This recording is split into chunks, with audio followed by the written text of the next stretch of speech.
All right, everyone. Well, thanks for joining today's webinar, Psychological Safety, a Precondition for Continuous Improvement. I am Morgan Wright. I'm the Customer Marketing Manager here at KaiNexus. I am very happy today to be joined by the one and only Mark Graban as our presenter today. Mark, thanks for joining us. Thank you, Morgan. Thanks for hosting today. Of course, anytime. And if this is your first time joining today, I know I mentioned I work here at KaiNexus. Our mission here at KaiNexus is to spread continuous improvement.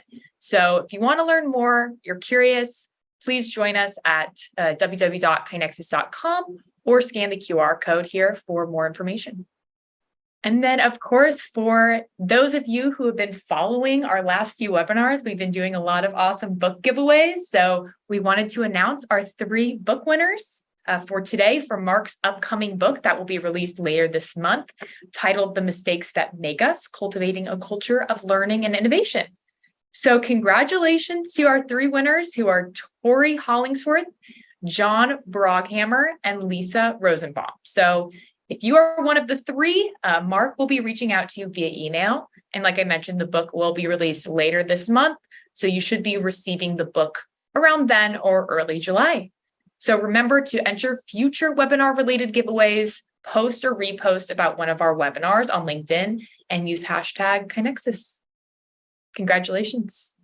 Okay, so now we can do a little bit of a formal introduction. For those of you who don't know Mark Graban is an author, speaker, and consultant whose latest book we just talked about, The Mistakes That Make Us, Cultivating a Culture of Learning and Innovation. Like I mentioned, being released later this month. Huge congratulations, Mark, by the way. That's such an accomplishment. He is, of course, also the author of many other books, including the award-winning book, Lean Hospitals, Improving Quality, Patient Safety, and Employee Engagement, as well as Measures of Success. Can't talk there. React Less, Lead Better, and Improve More.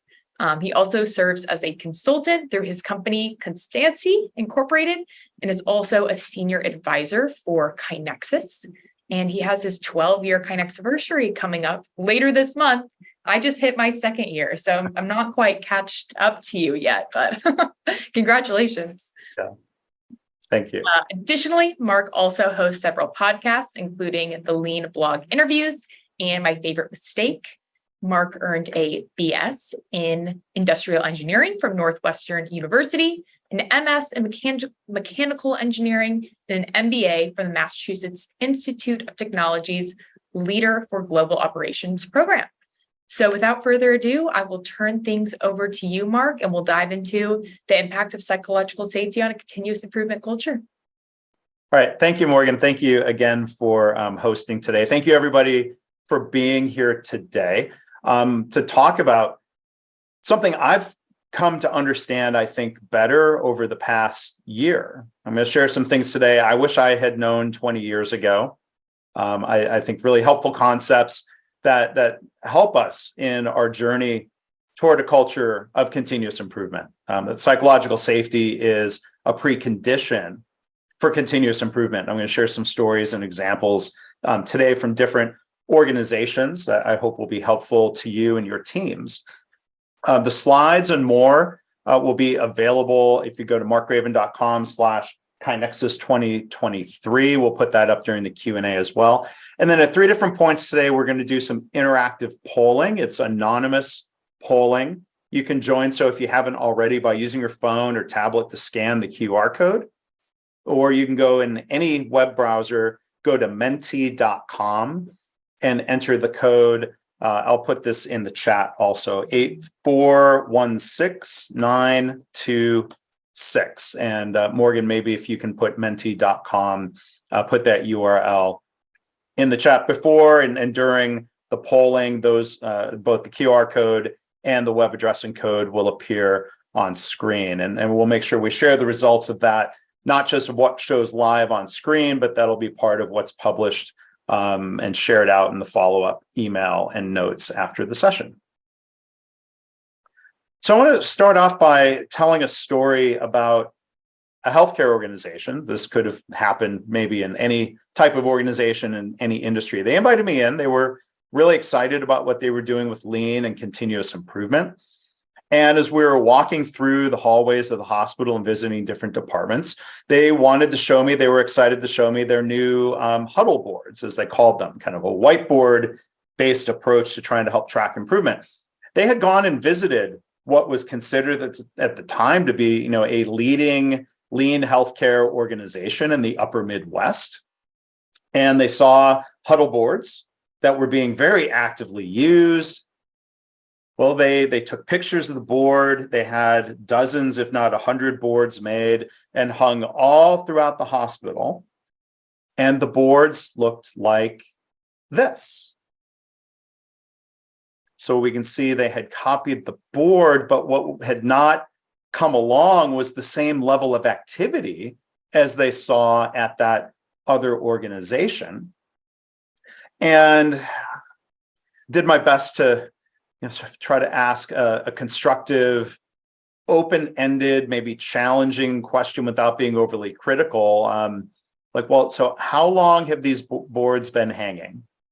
Hoping the answer was, well, we just put them up yesterday, and we're just now working to engage people in using the boards. And the answer, unfortunately, was something like a couple of months ago. And so you might think, well, if you're a KaiNexus customer, you might be thinking, well, they should have been using KaiNexus instead of some sort of whiteboard. But even as we say at KaiNexus, it's not technology that's going to magically help create a culture of continuous improvement. It also requires leadership behaviors and improvement methodology. So we might look and ask some of the same questions if one of our customers had their KaiNexus instance with a blank board, right? The challenge here wasn't the technology, it's the pieces that were missing. And we could ask why. We can ask why are the boards not being used, and try to do so in a way that's not blaming the employees, and maybe even being careful to not blame frontline managers. We could ask if the word why triggers some defensiveness. We could ask maybe in different format using different words, but the blunt, direct question would be why? Why are people not participating, whether it's a bulletin board or a great software platform like KaiNexus? It could be, I think, one of two things. Our friend, Professor Ethan Burris at the University of Texas, Austin, has done great research answering the question of why do employees choose to not use their voice in the workplace to speak up about problems or opportunities for improvement. One of the factors, I think not surprising, as he's shown in his research, is a fear factor, where people are afraid of being mocked or ridiculed or marginalized or punished for pointing out problems or opportunities for improvement, for stepping up to share ideas. And when people fear that punishment, it's understandable that they would choose to be quiet. And again, I'm not blaming them for that.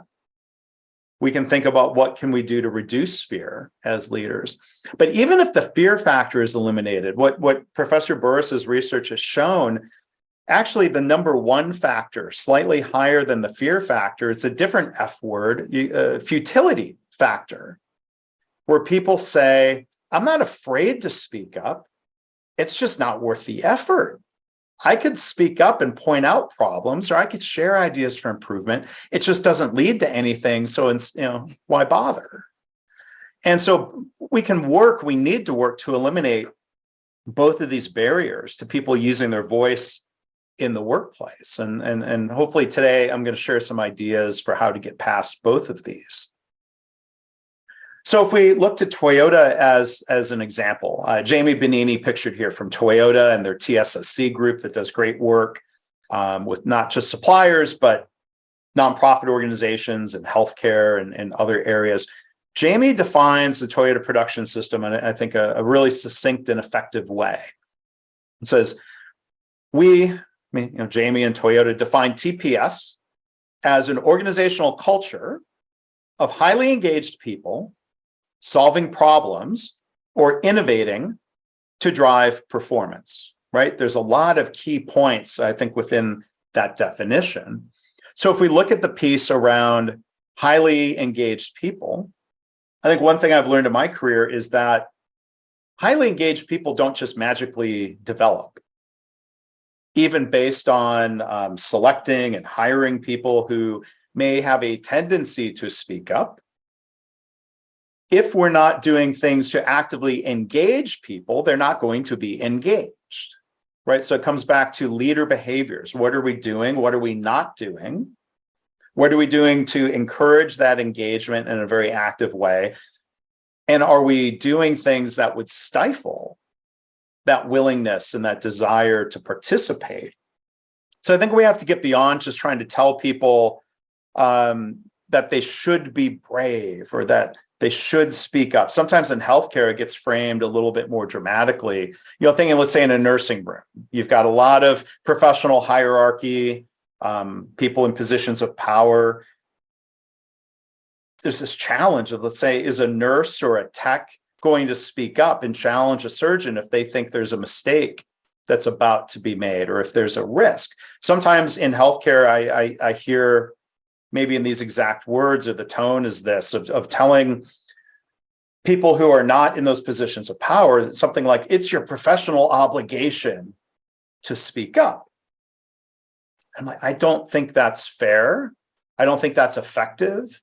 Again, if people fear being punished for speaking up, instead of telling them you should be brave, even if that risks losing their job or not getting the choice operating room surgical team assignments anymore, instead of just telling them they should speak up, we need to help make it safe for people to speak up. And one thing that I've come, I think, to understand and believe in this past year of studying psychological safety is that speaking up isn't a matter of character or courage. It's a function of culture. And I'd say, when people speak up, we don't want to just kind of, challenge people or try to force them to put themselves at personal or professional risk. We want to make it safe for people to speak up and give them a constructive response. So if we look at Toyota and their and-on cord process, there were news stories, even going back, and I think I linked to this in my notes, and I'll try to make sure I didn't make the mistake of skipping that. At Toyota, this article from the BBC, I think it was like 12 years ago, talked about how Toyota plants in the US and Kentucky and places like that would see workers pulling the and-on cord a couple thousand times a week. If you've had a chance to tour a Toyota factory, you almost constantly hear the chimes playing and you see the lights flashing because people are pulling the and-on cord and they're getting a good, constructive, helpful response. This BBC News story talked about a Ford truck plant in Michigan that had opened up. They had copied the and-on cord mechanisms. They bought the equipment, they installed them, they put them in place. According to the BBC News article, and I would tend to believe it, having started my career at General Motors in that kind of old non-lean culture, if you will, the cord was being pulled twice a week. And I would suspect it was being pulled twice to test it and make sure it was working. I don't know if those were legitimate and-on cord pulls. So I'm not criticizing the workers at Ford, but if we step back and ask what's required for people to actually take the step to pull the and-on cord, I think there are two pieces, and they both start with PS. It requires a level of psychological safety, and it requires effective problem solving. Not just making it safe to speak up, but making sure that it's effective, eliminating both the fear factor and the futility factor. So before we define psychological safety a little bit more formally, this is something that's out there in the Toyota literature. The book Toyota Culture by Jeff Leiker and Mike Hoseas. Mike Hoseas was a direct Toyota employee and leader for quite a few years. But as they describe in the book Toyota Culture, that Toyota believes people must feel psychologically and physically safe. I think it's interesting that they put psychologically first in that sentence. I think as we learn more about psychological safety, we could say that psychological safety leads to better physical safety when people feel safe to point out safety concerns or risks or problems. They must believe that any concerns they have will be taken seriously. So again, I think this points to not just the fear factor, but the futility factor, trying to eliminate that at Toyota and other organizations. So for those of you who are not real familiar with psychological safety, or this is brand new to you, one of the experts in this space is Amy Edmondson, a professor at Harvard Business School, author of great books, including The Fearless Organization. Professor Edmondson defines psychological safety as a belief, right? This is very individual. So to interject a little bit here, we could use words like perception or feeling. It's individualized, that we have this belief that one will not be punished or humiliated for speaking up with ideas, questions, concerns, mistakes, that you feel safe to use your voice in the workplace. Edmondson did some work with Google, and what Google called Project Aristotle. You can find information about this online, where Google was asking a fairly open-ended question around what makes certain teams within all of their disparate businesses more successful than others. Of all of the different variables that they identified, the key variable that predicted team success was the level of psychological safety that was felt in those teams. All other things being equal, higher levels of psychological safety will enable us to not just use our voice as employees, but to succeed and to perform better as a team. Another expert I would point to in psychological safety is Timothy Clark, the CEO of an organization, Leader Factor, and the author of another great book called The 4 Stages of Psychological Safety. Clark's kind of pithy, succinct definition of psychological safety is a culture of rewarded vulnerability. So let's unpack that. Like, vulnerability is a word that we know and we might use, but what does that mean? What does that mean into the context? So vulnerability, or doing something that we might describe as a vulnerable act, is something that then exposes us to the risk of harm or loss. This could be professionally, this could be personally. So a vulnerable act, again, is not a judgment about us being vulnerable as being good or bad. When we do something that we would hope to be considered positive, like pointing out a problem, pointing out an opportunity for improvement, admitting a mistake, that this wouldn't be highly vulnerable. And if it is vulnerable, it's I think the role of leaders to work on the culture, to work on the environment to reduce that risk of harm or loss in ways that are demonstrated and felt and believed by the team. Because we can all think about moments at work where there's this internal debate where you say, well, I want to say something, I'm not sure if I should. Are the benefits of speaking up and saying the thing I want to say the way I think I'm going to say it, do the benefits of that outweigh the potential risks? Do I say something or do I keep quiet?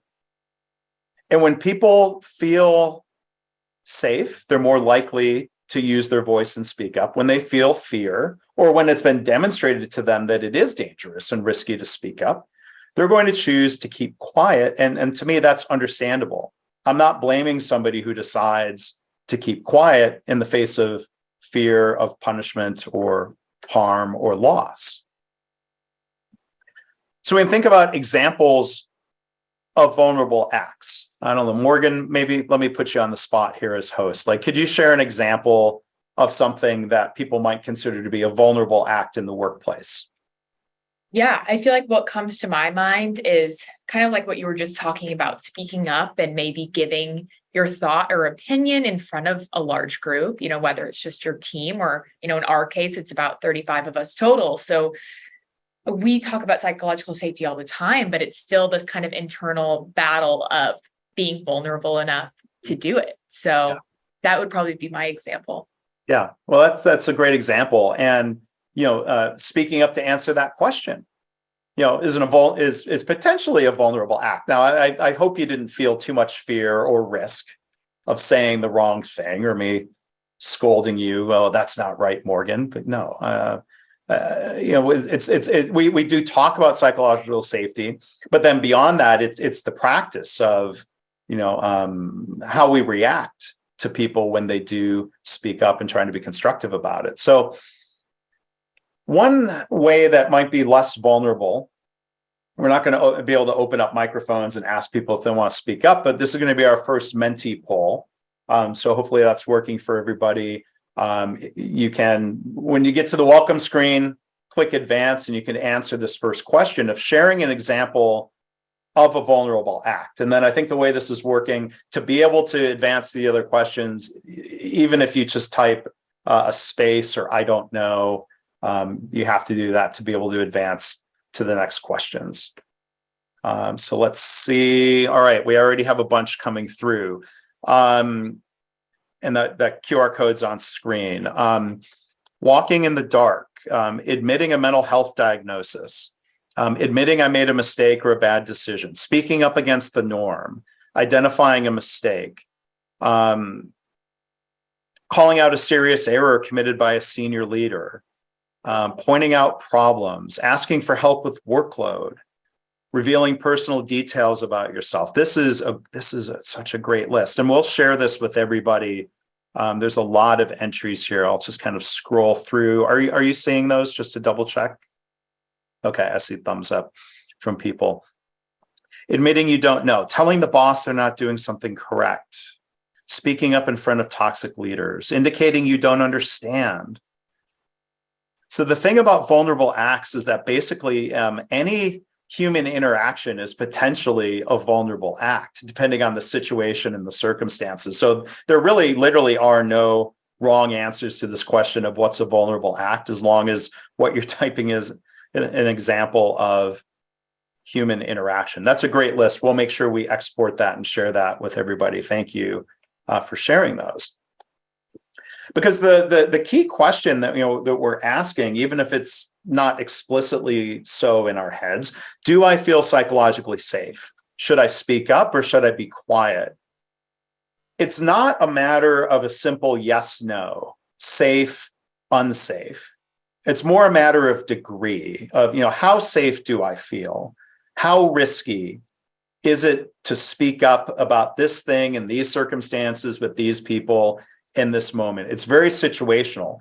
Throughout the day, working with different teams where people really well versus a team that you're now meeting with and you don't know the people. You don't feel that same comfort level, which isn't their fault, right? It's just part of the circumstances or the system that you're working in. This is very individual. It's very situational.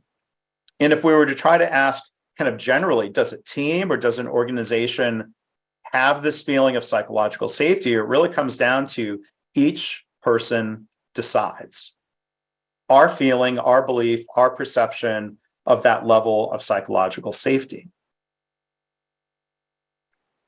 So the second survey that we're going to do is a bit of a ranking exercise of the 10 vulnerable acts listed here. If you can choose and rank your top 3, I think this is an interesting exercise, because I think one lesson that comes through this, and when you do it within a team, and we've done this within a team at KaiNexus, to illustrate how individual this is, some people might think admitting a mistake is highly vulnerable, and others might not feel that it is.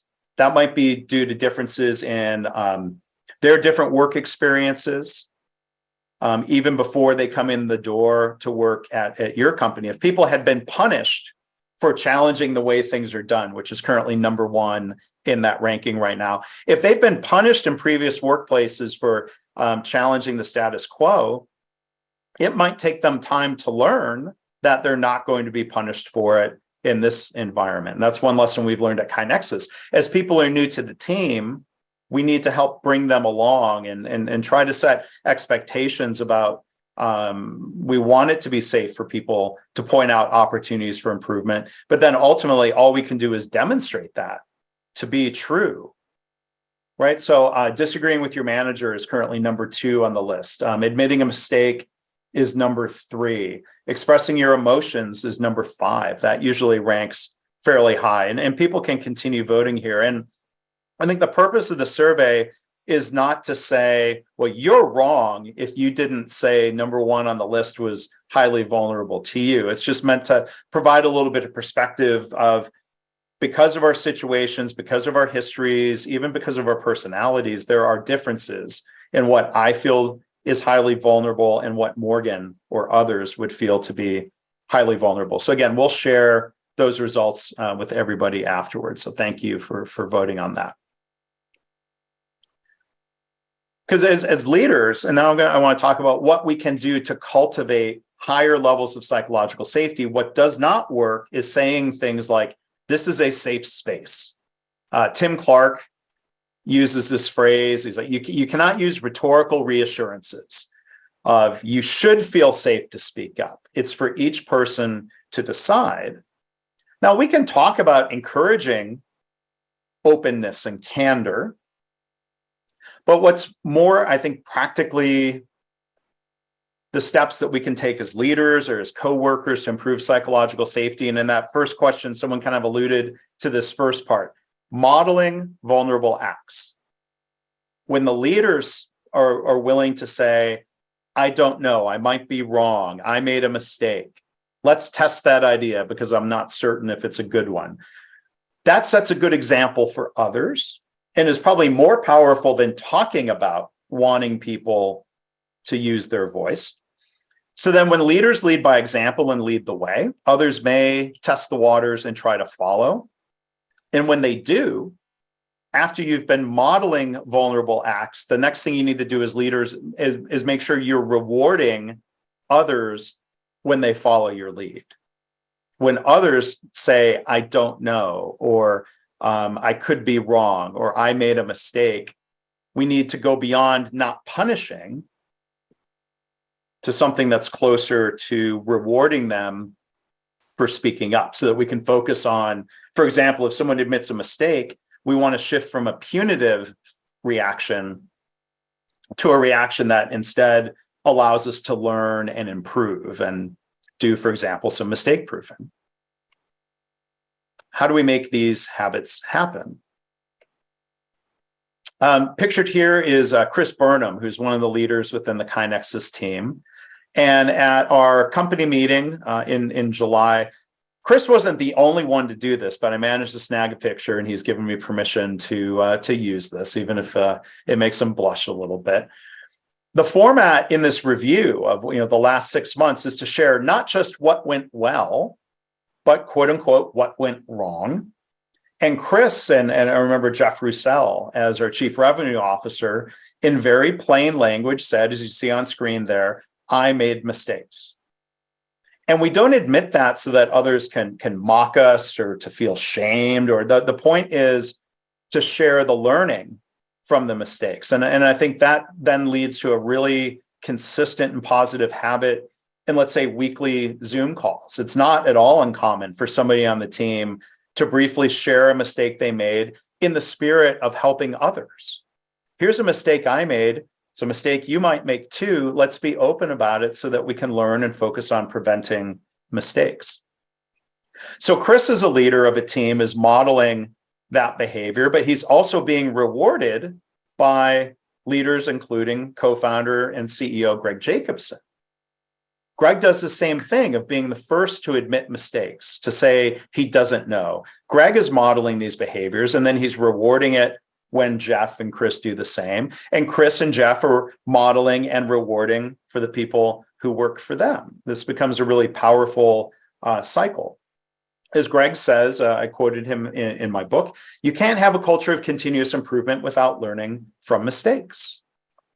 Learning from mistakes is just one driver of improvement. But if we have the level of psychological safety that allows people to feel safe admitting mistakes, I think they're also going to feel safe speaking up proactively about Kaizen opportunities for improvement. Stephanie Hill, who works for Chris, right? So we have Stephanie reporting to Chris, who reports to Greg. Stephanie posted a comment on LinkedIn recently, and she's letting me use this with her permission, where she had shared in response to somebody else's post how she thought she had a pretty significant failure, as she called it. She told people who might want to know, and instead of pointing fingers at me, everyone rallied around me to help right the ship. At no time did they imply I'd done wrong. They focused on the learning. They complimented Stephanie on how she handled the situation and encouraged her to continue trusting people with her mistakes. Like, to me, this is what modeling and rewarding vulnerable acts looks like in a very practical way, in a way that's building Stephanie's individual perception of psychological safety. So again, as leaders, we want to model and reward vulnerable acts. Now, stepping away from KaiNexus and Toyota examples, Larry Culp, the CEO of General Electric, is somebody I've admired for a long time. He was previously CEO of Danaher, which a lot of people would consider to be the best North American lean success story outside of Toyota. And he's now changing the culture within GE. He spoke at the AME conference in Dallas last October, and part of what he shared was changing the culture from one that he realized he inherited a culture, as he put it, that shot the messenger for pointing out problems or for bringing bad news up the leadership chain. And as Larry described at the conference, he told his employees, I want to hear the bad news. I want to hear it fast. So he can encourage this, he can talk about it, but it's followed by action. As Larry said here, the moment of truth was this: when somebody shares bad news, do you shoot the messenger, or do you listen even if you're unhappy? To react in a constructive way that helps build psychological safety. We look at other organizations going on this journey of both higher levels of psychological safety and better problem solving. We ask, well, what would happen if we only had psychological safety, if we were helping people feel safe speaking up about concerns? And I'm not saying this was the case here, but I just want to use as an example of what might be at an organization. Pictured here is a physician and a medical leader at a hospital in Japan that I was able to visit back in 2018. She's been directly coached by Toyota. This hospital is pretty close to Nagoya and Toyota City. She was really proud, and I think rightfully so, as we've seen at American hospitals like Virginia Mason Medical Center, when they've worked on this culture of not literally having an andon cord, but working to make it safe for people to speak up and point out risks, problems, errors, mistakes, whatever words we want to use. You can see in this chart that she showed an increasing number of incident reports at that hospital. We've seen this happen at other hospitals.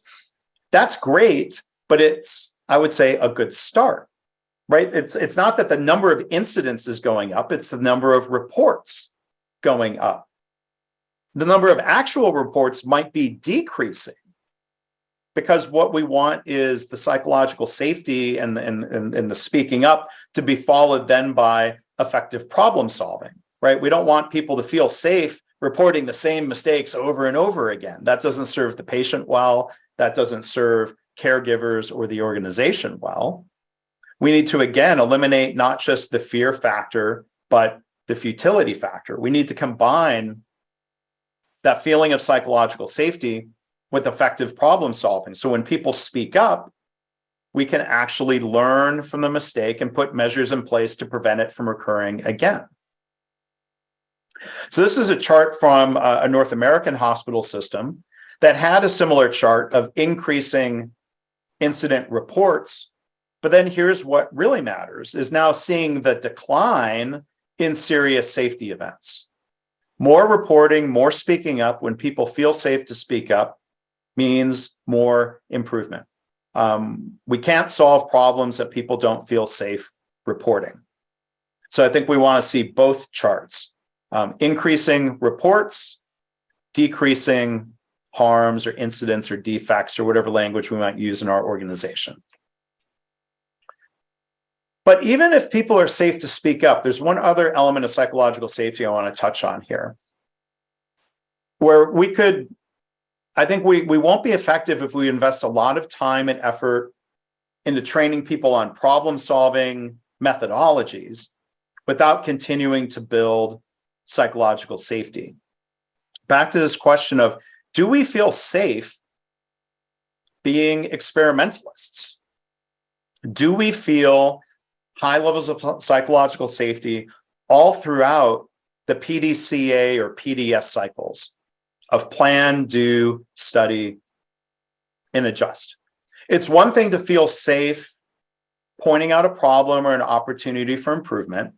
But beyond that, I think we need to ask and try to answer this question. Is it safe to say things like, as we go, do something?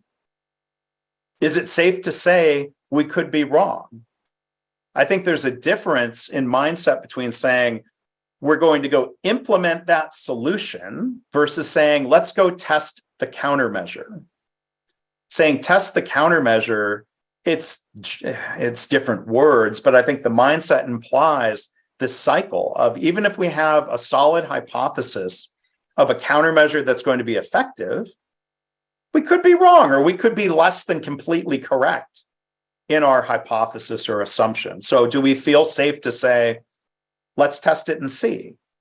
Can we test a countermeasure on a small scale before blasting it out to the entire organization? And when we test something, as we go through our study and potentially into the adjust phase, do we feel safe to say that countermeasure didn't work as predicted?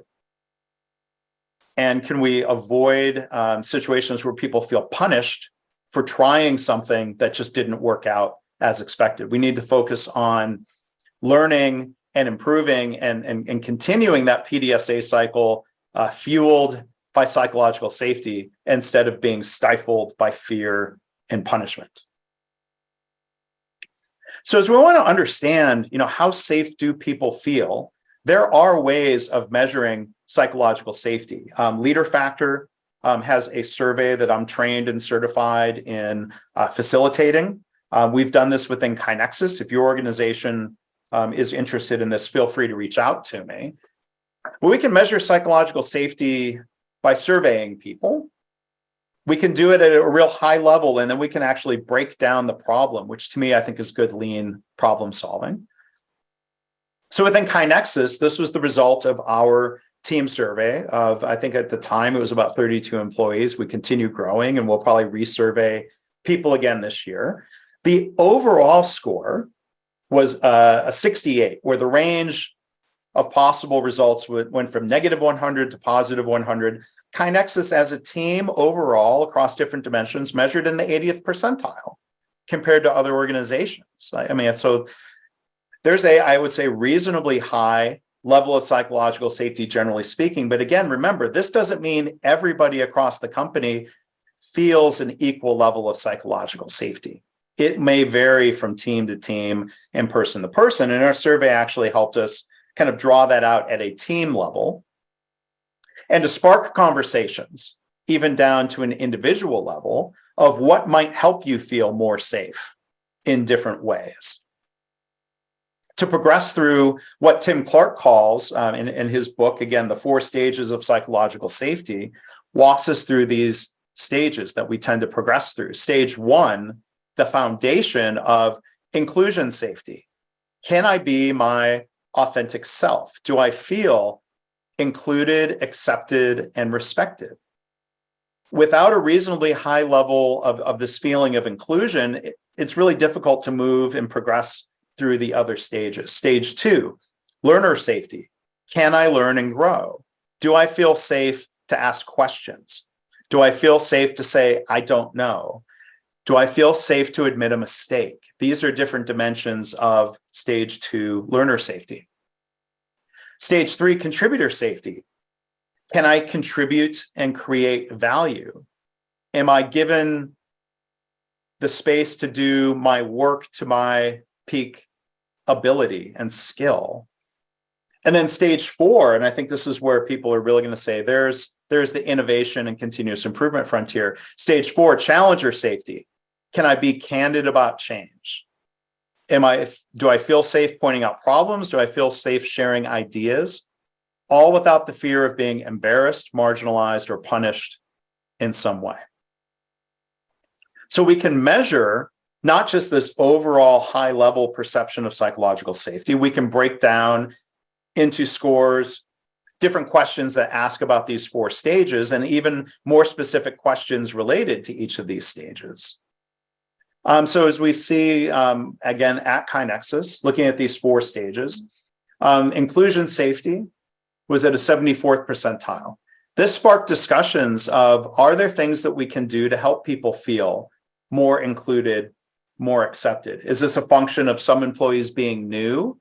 And they're not being excluded, but they haven't been here long enough to feel that level of inclusion and acceptance? Or are there things that we can do to foster that in different ways?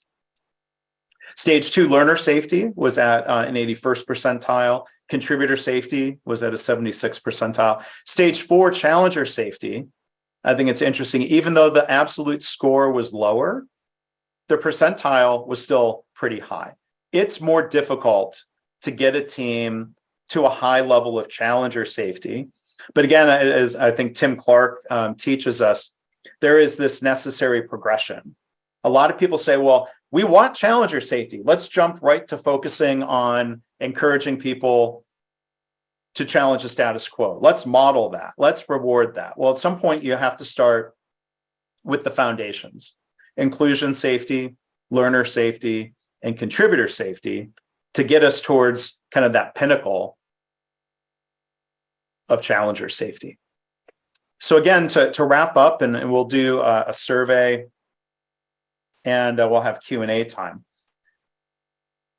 This is something we work on at KaiNexus. Even though I think that 80th percentile was pretty good, I appreciate how KaiNexus leaders and members of teams have really leaned in to learning about psychological safety, and not just the lingo and the terminology. But I think this it's one of these things that I think to me seems kind of more obvious in hindsight. Well, of course, when we're modeling these vulnerable acts and when we're rewarding them, people will feel more safe and the level of psychological safety will increase. So, it's not just about the scores. But if we come back and resurvey people this year, I would hope the scores would be higher, kind of reflecting the effort that people are putting into, again, not just talk about psychological safety, but to practice these habits of modeling and rewarding vulnerable acts. That survey mechanism, even if imperfect, would allow us to try to gauge our progress, in addition to ongoing conversations that might go on between employees and their leaders on a one-on-one basis or within a team dynamic. That's something that I'll give KaiNexus team a lot of credit for. They didn't say, oh, we're at an 80th percentile. There's no gap. There's nothing to work on here, right? There's an opportunity to still strengthen the level of psychological safety that people feel, because we do realize we will succeed at KaiNexus when people do feel safe to bring their whole selves to work, to speak up about problems and opportunities for improvement, and to speak up and share ideas. All right, so let's take a look at the last survey here. For everybody to vote on a 1 to 10 scale using the sliders in your browser or on your device. This looks at the 4 stages at a really high level. Do I feel inclusion safety? Do I feel safe to be myself? Do I feel learner safety? Is it safe to learn? Do we feel contributor safety, where it's safe to contribute to my fullest? And then do I feel challenger safety, where it's safe to challenge the status quo? So we'll see. And the one thing I love about this polling tool is that we're going to see not just the averages, but the distributions across these 4 elements. And again, I will share the final results with everybody. People can continue voting. This question will remain open as we wrap up and go through announcements and Q&A. So this has become, to me, a fairly predictable pattern of seeing let's say, for example, the current averages, inclusion safety, 6.6, but there's a wide spread, right? We're surveying people from many, many organizations today.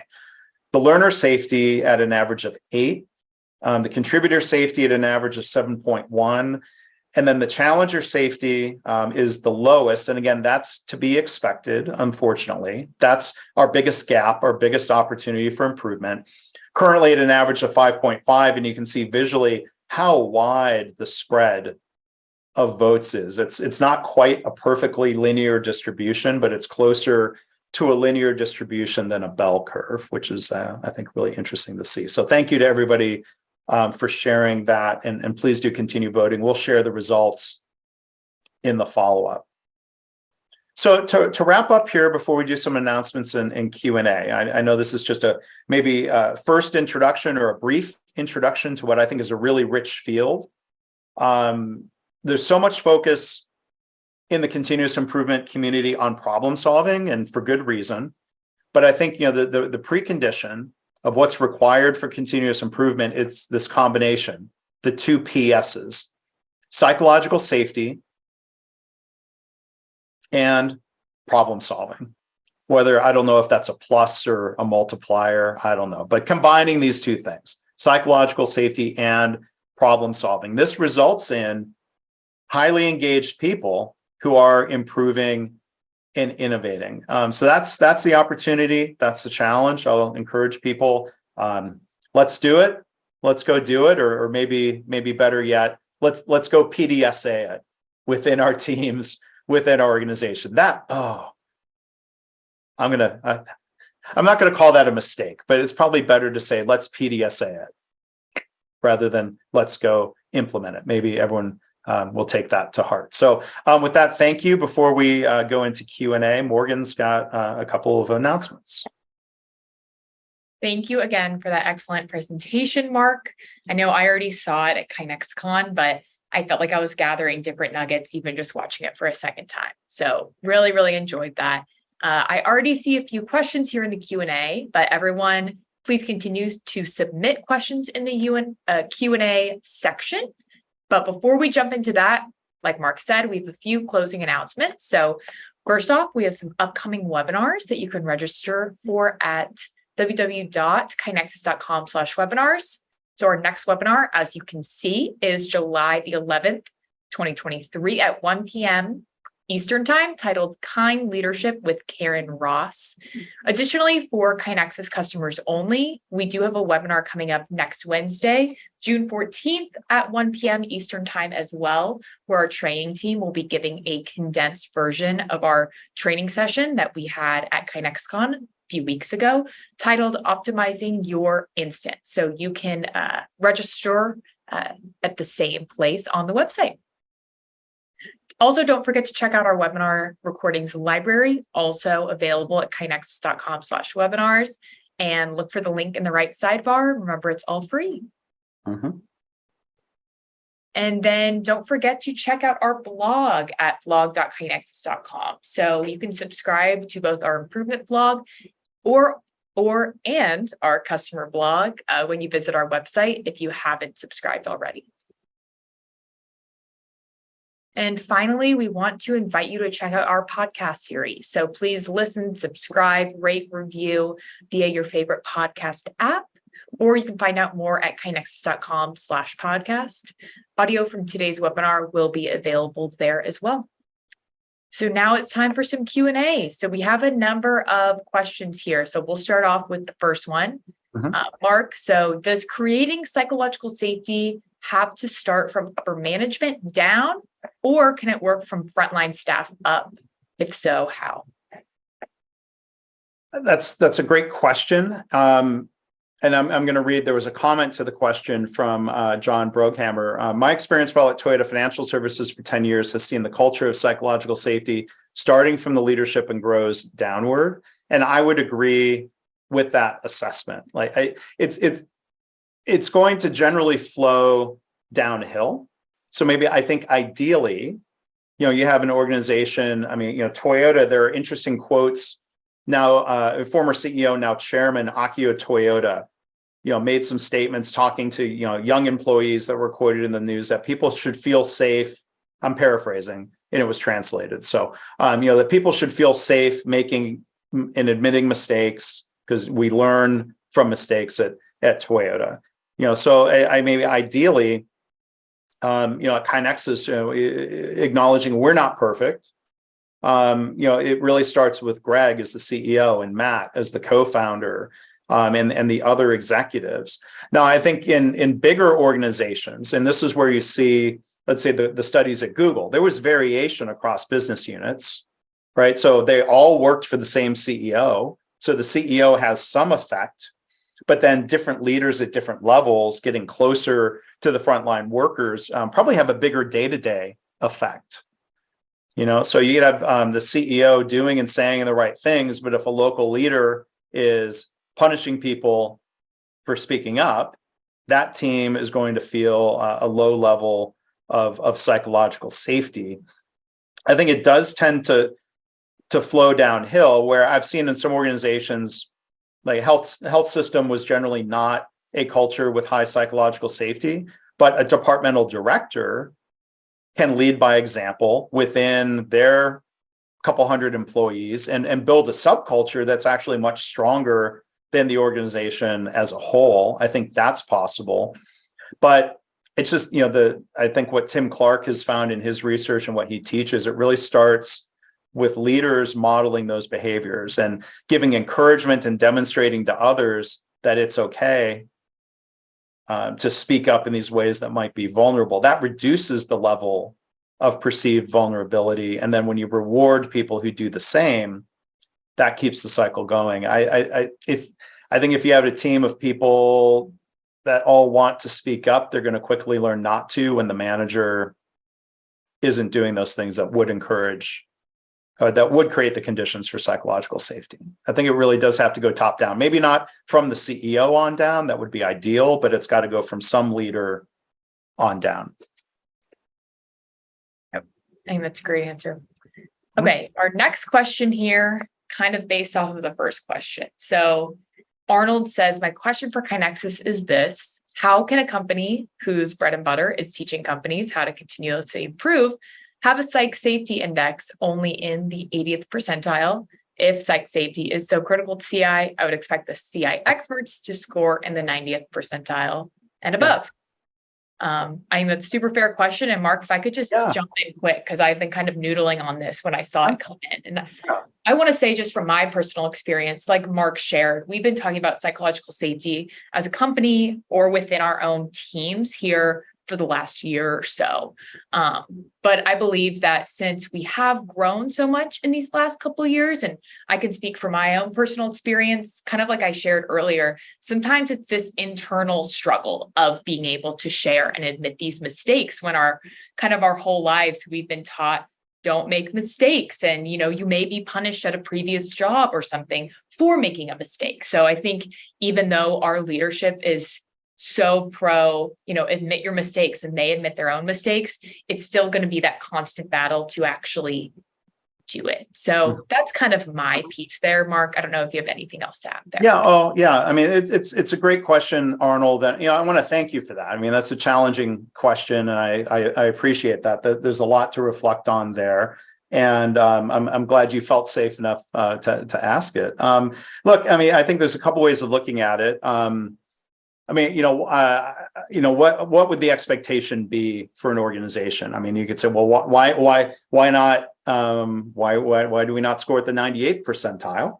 There's a good question there, but I think KaiNexus has come through this, I think, in a constructive way of, again, not saying, well, 80% is good enough.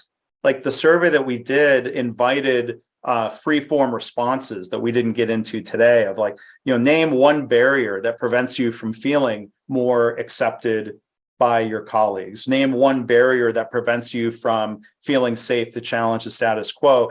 Those are the improvement opportunities, those nuggets where we're inviting it, for that first time in an anonymous survey.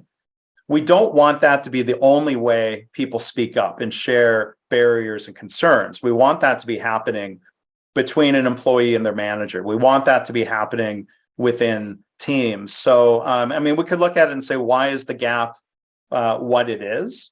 Or we could I would choose to celebrate the focus and the effort and the hard work that's going into closing the gap. And, we're working there. I mean, maybe when we do that next assessment, we'll hit 90th percentile or something higher. But, it's part of our journey as a high growth company to create this culture in really dynamic circumstances of lots of new people coming in, lots of challenges, lots of things going on. I think going through this challenge will help us be able to serve our customers better. Yeah, and I think that culture definitely takes time, but great answer. Yeah, a great question, I should say. Okay, our next question here is from Carlo. They ask, when hosting a Kaizen, the culture isn't always psychologically safe ongoing. So besides targeted questions to draw in individuals, is there anything else that can be done to foster safety as early as possible? Yeah, there's a lot that can be done, and I'm actually going to jump. I'd scrolled through. There was another question here from Luis. So let me combine these. So Luis said, most organizations like to start their CI journey with 5S, and I'm gonna pull up here are a couple of slides that I skipped. How often do we hear this? I hear it a lot. Always start with 5S. And Luis said, I agree that psychological safety to be the true start or precondition. Maybe I shouldn't have skipped these slides, but thank you for allowing me to bring it up, Luis. I'm proposing always start with psychological safety, which is not mandating thou shalt feel safe. It's starting with psychological safety by understanding how important it is. Try to understand our baseline perceptions of psychological safety or lack thereof. Luis asked, what can we, or I think the next question is what can we do about that? Spending time at the beginning of the Kaizen event to think about stage 1 inclusion safety. You are building psychological safety within that Kaizen event team. If people do not first feel included, accepted, and respected, it's going to be hard for them to really put their all into the Kaizen event. Of stage 2 learner safety. If it's their first Kaizen event, there's a lot of learning that's going to take place. Then stage 3, contributing to the Kaizen event. And then stage 4, challenging the status quo of how our work is being done. What are we improving in the Kaizen event? And challenging the status quo of how we're doing the Kaizen event. If I'm going to pick on my friend Chris Burnham again, who I know is in the audience today, if Chris is running a great Kaizen event, and I might feel safe to speak up and say, Chris, I know we're facilitating it this way, but I think we should maybe try doing it this way. That would be an example of challenging the status quo within a team that's challenging the status quo around improvement. I know Chris would reward that vulnerable act of speaking up and making a suggestion. So, it's probably easier to do effective Kaizen events when the foundation of psychological safety is generally high within the team. The other part of Luis's question, do you have examples or data that correlates psychological safety with successful CI organizations? Anecdotally, I think we can point to Toyota. I don't know what their scores on a psychological safety survey would be, but it seems like they would be quite high. But I would also guarantee you they're not perfect.